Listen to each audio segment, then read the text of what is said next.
Hey there, and welcome. I'm Rocio Baeza, the founder of GDPR Stand Up. And today we're going to be doing something I think is pretty fun. We're going to be doing an implementation case study. And I'm basically going to allow you to look behind or look over my shoulder as I am helping an organization become GDPR compliant. So let's start with just providing you with more information on the organization that this case study is for. So this is for my own organization.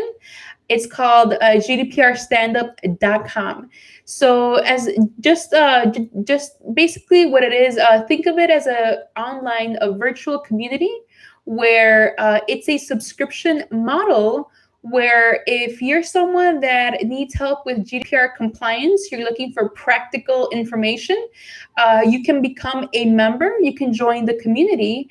And the idea is that we provide you with just that step-by-step roadmap that you need to follow so that you can become GDPR compliant quicker.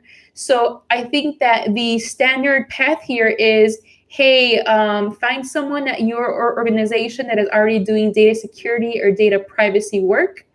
Assign this initiative to them, and it's basically this person is handed off with something new, something that they probably don't have a background in.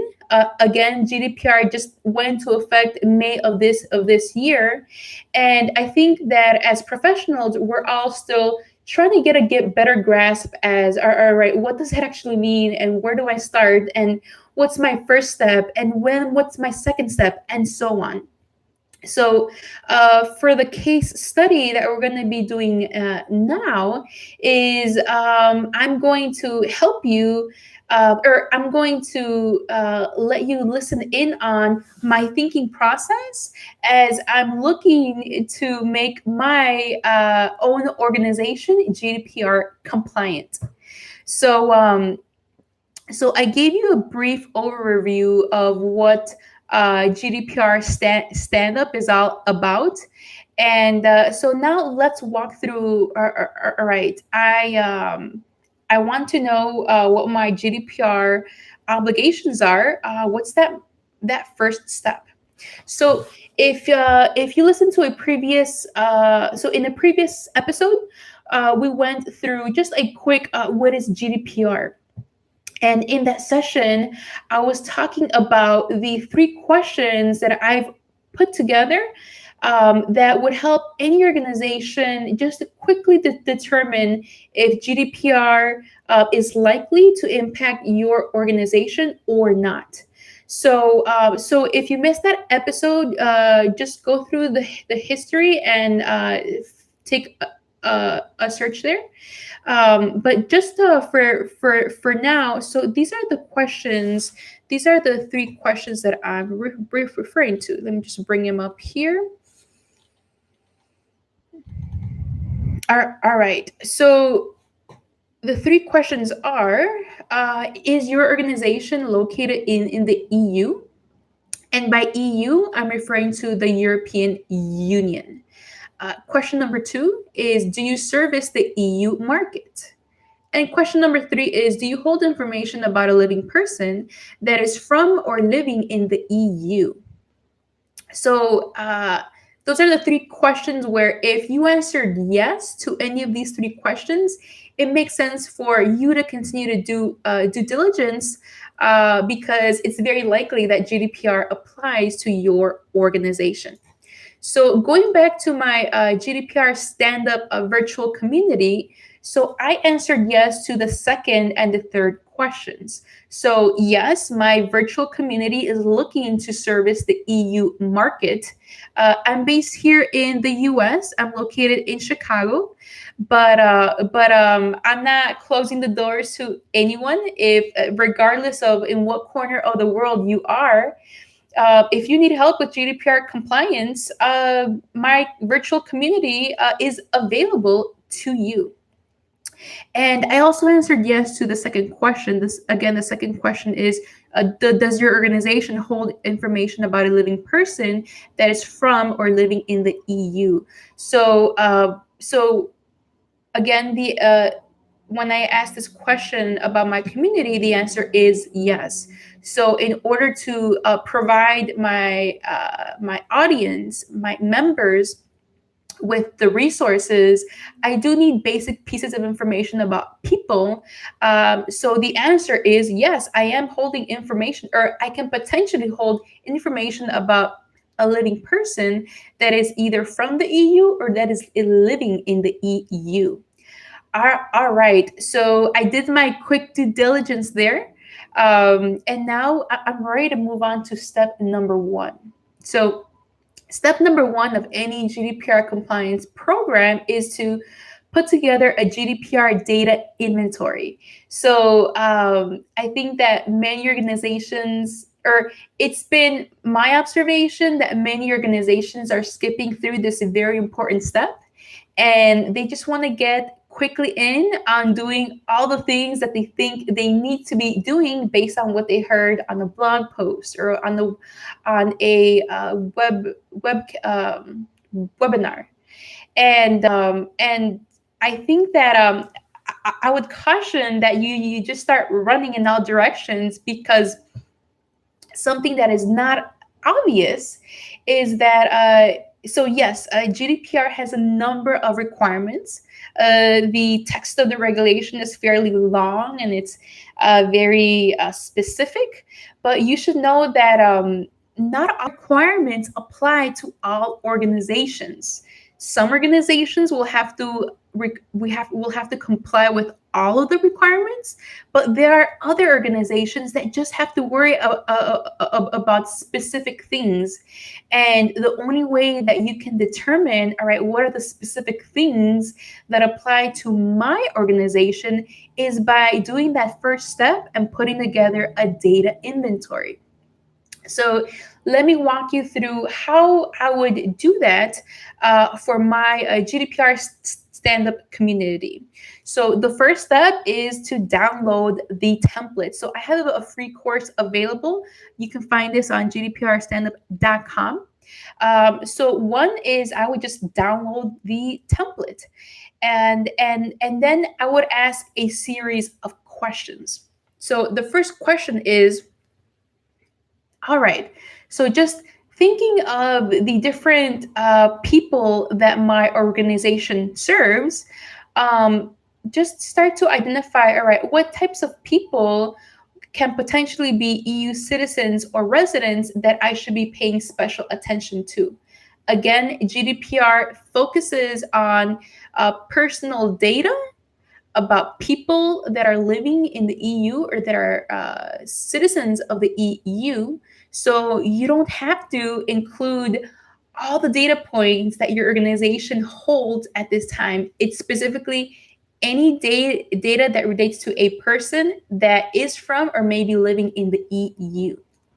So I'm going to start with my audience, and I'm going to target in on my customers. So that's basically anyone that is interested in becoming a member of my virtual community.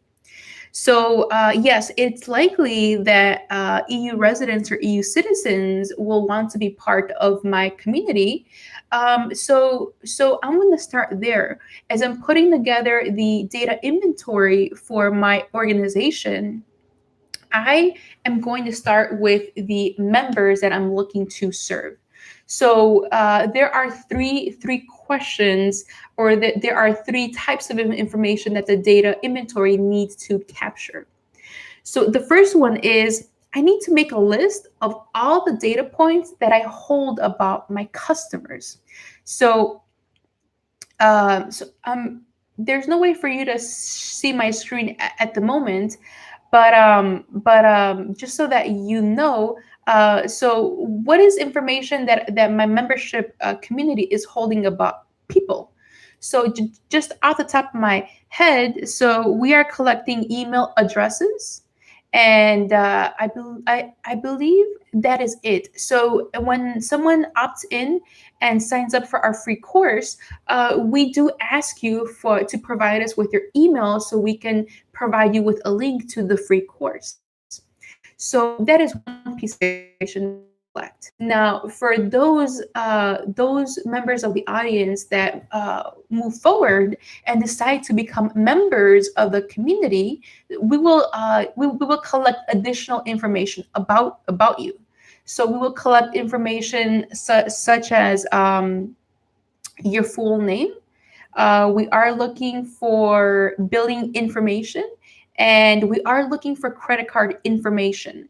So basically, if you want to sign up, if you raise your hand and if you want to sign up for our community, uh, because we would need to process a payment. So again, this is a subscription model.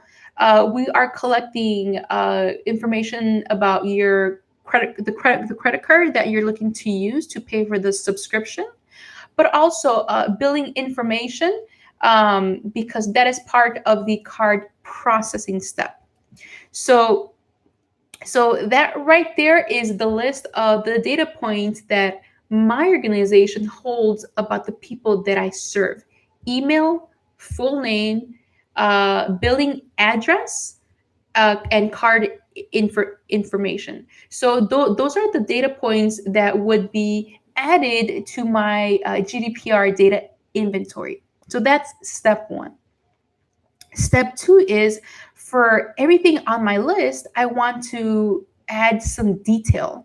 So we want to document where that data is coming from. So in this case, all the data that my organization holds about my members or my audience, that is coming directly from the individuals themselves. I'm not receiving this data from a third party. I'm not receiving this data from a lead provider. If you're looking to sign up for that free course, if you're looking to sign on for the membership, you are providing me, or you are providing my organization with that information. So in the data inventory, I would document that the source of the data is from the individuals themselves. All right. And then the third step is, I would then need to classify each data point that is in my data inventory. So there are two classifications that we're looking for. So for each of the data points that I just listed, I want to classify if they would be considered as personal data. And I would want to also document if that data point would be considered to be special categories of personal data. So for the first one, I would say that the majority of the data fields that my organization holds about members would be classified as personal information. So email would be classified as personal information, yes. Full name would be classified as personal information, yes. Address would also be classified as personal information.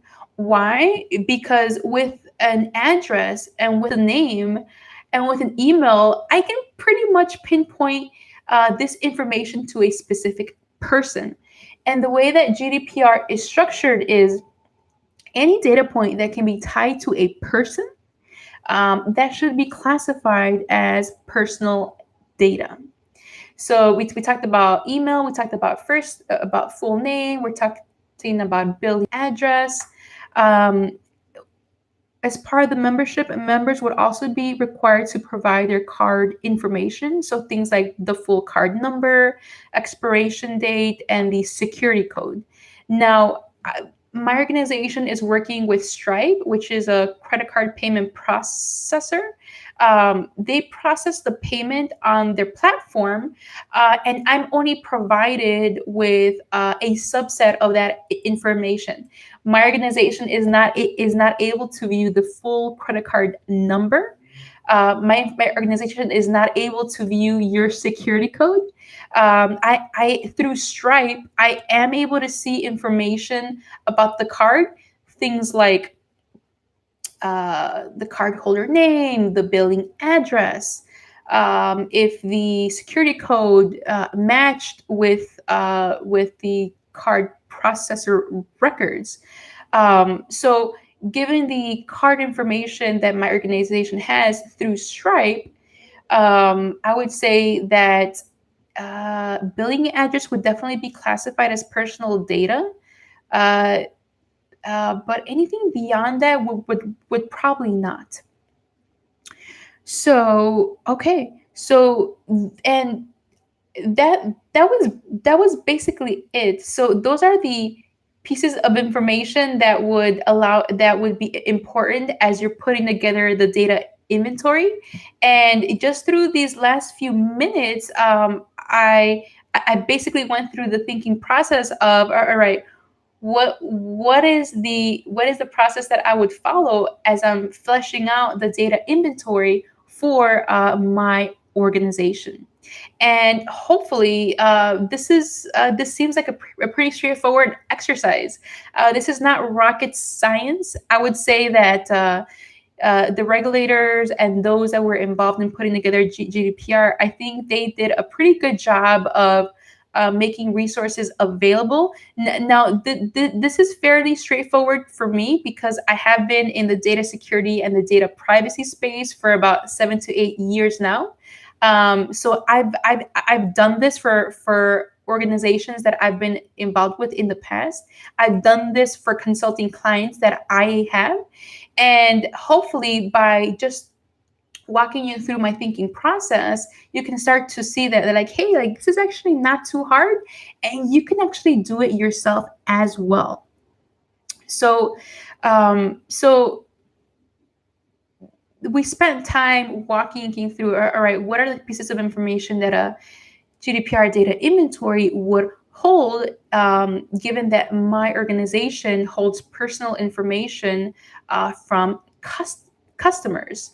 So I think it's also important to point out that you want to repeat this process for employees and contractors. So in my case, right now, I do not have employees. I have not employed individuals to help me with the community. So I would not repeat the exercise to record, okay, what kind of personal data do I hold about employees that may be living or are from the EU? So I'm going to skip that step.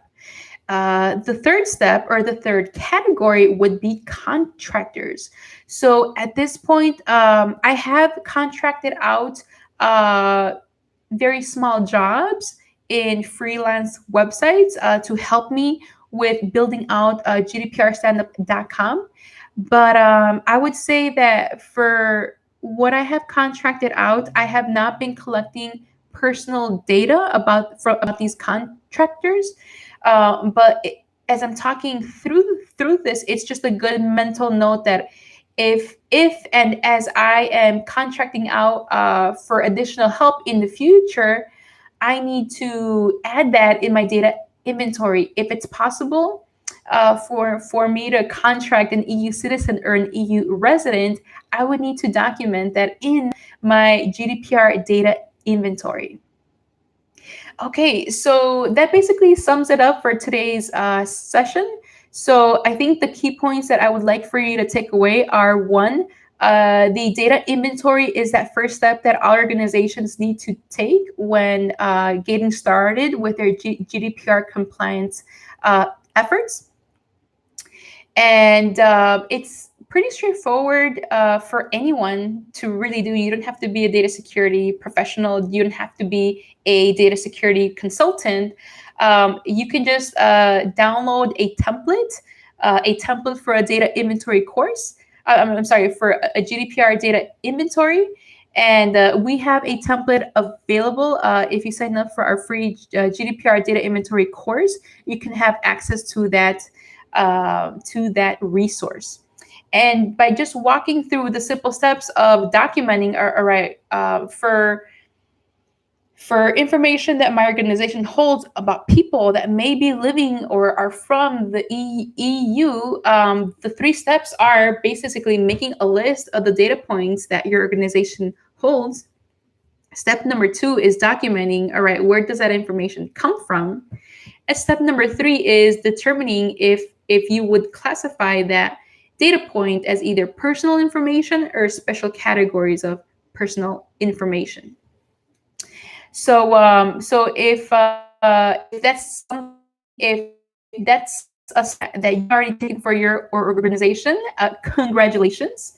And if that's not something that you've completed yet, but you are in the middle of a GDPR compliance implementation initiative, I would highly recommend that you go back, that you put the brakes on what you're doing right now.